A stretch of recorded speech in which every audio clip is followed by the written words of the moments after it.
Welcome back viewers. इस video में हम बात करेंगे डू फॉलो आर्टिकल डायरेक्टरीज के बारे में और ये हमारा of page and link building का सेक्शन है।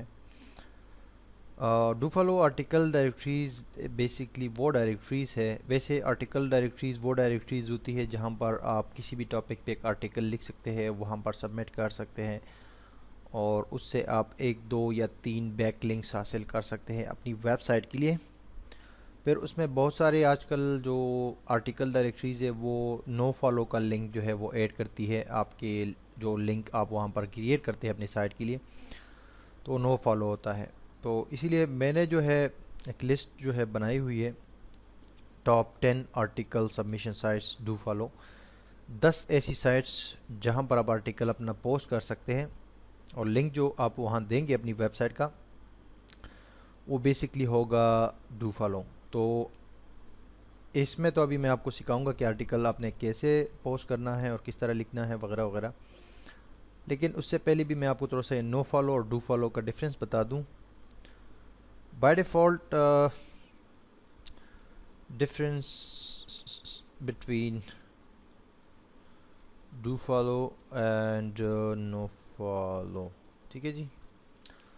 बाय डिफ़ॉल्ट कोई भी लिंक जो होता है HTML का तो वो इस तरह क्रिएट किया जाता है। अहराब www.example.com।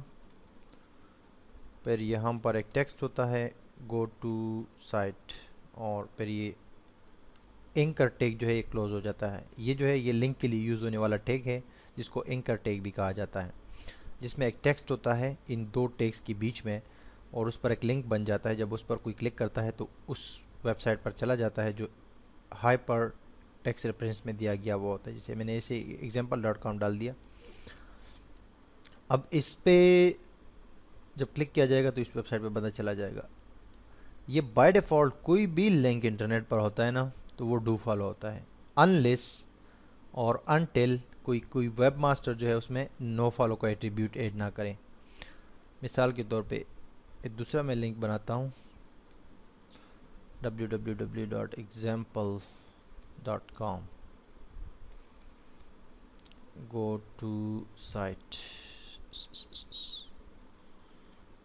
अब ये भी सेम लिंक है, HTML का एक एट्रीब्यूट है। अगर हम इस लिंक के पहले वाले हिस्से में ऐड करें REL, रेल के नाम से है और इसका मतलब होता है रिलेशनशिप, पूरा फॉर्म इसका ये है। इक्वल टू यहाँ पर अगर हम नो फॉलो लिख देना तो दैट्स मीन कि ये लिंक जो है ये नो फॉलो हो जाएगा। तो अब नो फॉलो का क्या मकसद है और डू फॉलो का क्या मकसद है, इसका फ़ायदा क्या है या नुकसान क्या है वगैरह वगैरह। अब ये जो लिंक है ये है बेसिकली नो फॉलो और ऊपर वाला डू फॉलो है। बाय डिफ़ॉल्ट डू फॉलो होता है। तो ये लिंक जो है ये ह्यूमंस को भी नज़र आता है। इंसान जब जाता है उस वेबसाइट पे तो लिंक नज़र आ जाता है, उस पर क्लिक करता है वो दूसरी वेबसाइट पे चला जाता है। और सर्च इंजन का जो क्राउलर जो रोबोट होता है, मैंने आपको कहा था, या स्पाइडर होता है, वो भी इस लिंक को रीड करता है सोर्स कोड में। और मैंने आपको पहले कहा था कि सर्च इंजन का जो रोबोट होता है वो हमेशा सोर्स कोड को रीड आउट करता है। तो वहाँ पर ये लिंक जो है ह्यूमन को भी नज़र आता है और क्राउलर जो सर्च इंजन का रोबोट होता है उसको भी नज़र आता है। इसको इंडेक्स करता है, इसको रिकॉग्नाइज करता है कि एक लिंक है किसी दूसरी वेबसाइट का इस वेबसाइट में मौजूद है और उसको आगे जो रैंकिंग का जो वो होता है परसेंटेज होता है वो आगे फॉरवर्ड हो जाता है। लेकिन ये वाला अगर किसी लिंक में REL नो फॉलो का सिंपल सा एट्रीब्यूट एडेड हो या एक और एट्रीब्यूट है एक्सटर्नल नो फॉलो, वो इस तरह लिखा जाता है एक्सटर्नल नो फॉलो, इस तरह का भी होता है लेकिन शॉर्टकट में नो फॉलो। अगर ये लिंक कहीं पर मौजूद है तो ह्यूमन को तो ये नज़र आएगा, इंसान को नज़र आएगा। कोई किसी पेज को विजिट कर रहा है वहाँ पर ये गो टू साइट नज़र आएगा, ये लिंक होगा, इस पर बंदा क्लिक करेगा और इस वेबसाइट पर आ जाएगा। लेकिन सर्च इंजन का जो रोबोट है ना उसको ये नज़र नहीं आएगा, वो इसको फॉलो नहीं करेगा इस लिंक को। वो लिंक समझ लो कि वो यहाँ पर अंधा हो गया। तो ये लिंक में जो चॉइस होता है ना या जो कुछ पोटेंशियल होता है कि उस वेबसाइट को जा सकता है वो यहाँ पर ख़त्म हो जाता है। लेकिन फिर भी ये नो फॉलो लिंक इतना भी बेकार नहीं होता आजकल के सिनेरियो में।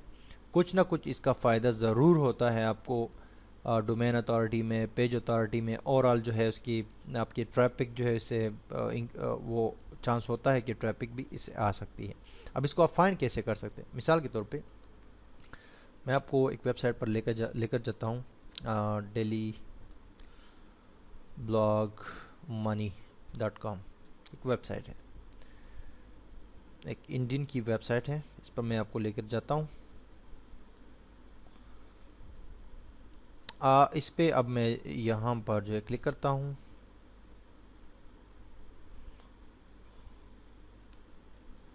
किसी भी पोस्ट पर मैं क्लिक करता हूँ। इसमें मैं स्क्रॉल डाउन करता हूँ और यहाँ पर लोगों ने कमेंट्स की है। बेसिकली बहुत सारे लोगों ने कमेंट्स किए।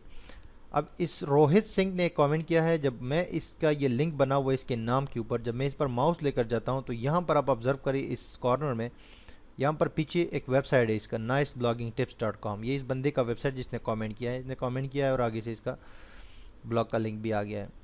इसी तरह नीचे जो ब्लॉग का ऑनर है दिनेश, उसका भी ब्लॉग का एड्रेस यहाँ पर आ रहा है। यहाँ पर आप ऑब्जर्व करें, इसका ब्लॉग का यही ब्लॉग है, डेली ब्लॉग मनी, यानी इसका अपना ब्लॉग है और इसका ऑथर है, तो इसने अपना लिंक यहाँ पर ऐड किया हुआ है, दिया हुआ है, यहाँ पर सेटिंग की हुई है। अब मधु है, मधु में देखो नीचे लिखा हुआ है fieldsdroid.com, तो ये इसकी साइट है। अब इस पेज के सोर्स कोड में हम जाते हैं, राइट क्लिक करते हैं खाली जगह पे और व्यू सोर्स। अब इस बंदे का नाम हम सर्च करते हैं, ये जो रोहित सिंह है ना, इसका नाम मैंने सेलेक्ट किया और कॉपी करके यहाँ पर कंट्रोल F कर दिया फाइंड करने के लिए, और फिर मैंने एंटर किया तो ये आ गया इसका नेम। ठीक है जी, अब इसका नेम आ गया। अब इसने किया हुआ है यहाँ पर कमेंट, और उसमें ये आप देख सकते हैं ये लिंक बना हुआ है, इसकी वेबसाइट है और फिर कमेंट आता है। और यहाँ पर REL external no follow, external no follow mean मैंने आपको कहा था ना, या नो फॉलो होगा या एक्सटर्नल नो फॉलो होगा, तो दैट्स मीन कि इस लिंक को जो है सर्च इंजन फॉलो नहीं करेगा। ये लोग ऐड क्यों करते हैं इसमें? इसलिए ऐड करते हैं कि अगर इसने डू फॉलो रखा है इस बंदे ने, इस वेबसाइट के ऑनर ने, तो इस वेबसाइट की जो अपनी रैंकिंग है ना वो शेयर हो जाएगी इस लिंक के साथ। कुछ ना कुछ जो है यहाँ से इसका जो पेज रैंक है या जो इसकी रिप्यूटेशन है वो उस बंदे के पास चली जाएगी, उसकी वेबसाइट को ज़्यादा फ़ायदा यहाँ से मिल जाएगा, तो इसलिए इसने नो फॉलो किया हुआ है। तो ये इस तरह आप फाइंड कर सकते हैं। अगर REL एक्सटर्नल नो फॉलो या नो फॉलो एट्रीब्यूट एडेड नहीं है उस लिंक में, तो समझ लो कि उस बंदे ने उस वेबसाइट ऑनर ने कमेंटिंग के ऊपर भी डू फॉलो रखा हुआ है, तो उस पर अगर आप लिंक पोस्ट करते हैं तो उससे बड़ा फ़ायदा होगा। तो ये सिंपल सी चीज़ है।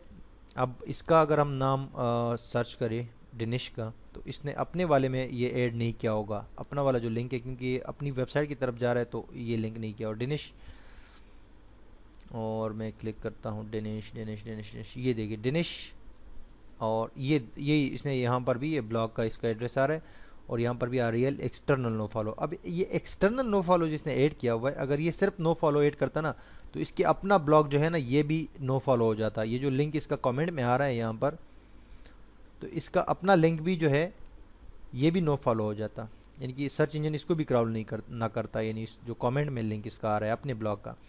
तो इसने एक्सटर्नल नो फॉलो का ये ट्रिब्यूट, एक इजाफी ट्रिब्यूट है नो फॉलो के बाद, तो ये इसने इसीलिए ऐड किया है कि अगर कोई लिंक मेरी वेबसाइट से बाहर जा रहा है, एक्सटर्नल का मतलब होता है बाहर जाना, तो उसको नो फॉलो कर दो, और जो इंटरनल लिंक्स है यानी कि इसकी वेबसाइट के अंदर जो जा रहा है उसको नो फॉलो ना करो। तो ये इजाफी जो एक्सटर्नल इसने लिख दिया है ना, ये इसलिए, तो इसका जो लिंक है अपना वो फॉलो होगा, यानी कि नो फॉलो नहीं होगा। अब ये चीज़ आपको समझाने के बाद डू फॉलो और नो फॉलो आपको समझ आ गया।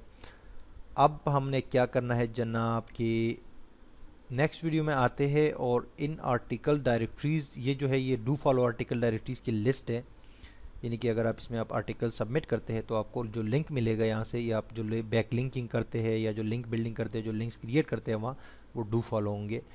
तो इसमें से मैं आपको एक वेबसाइट पे सिखाऊंगा, बाकी सब एक जैसे हैं, उनमें आप जाके ईजिली जो है अकाउंट क्रिएट कर सकते हैं, उसमें आर्टिकल्स ऐड कर सकते हैं, और उसमें एंड ऑफ द डे जो है आपको बैकलिंक्स मिलते हैं। तो नेक्स्ट वीडियो में मिलते हैं इस हवाले से, क्योंकि ये वीडियो जो है ये तो नो फॉलो और डू फॉलो के लिए हो गई, उसमें जो है लेंथी हो जाएगी अगर हम ये भी आगे प्रोसेस करते हैं।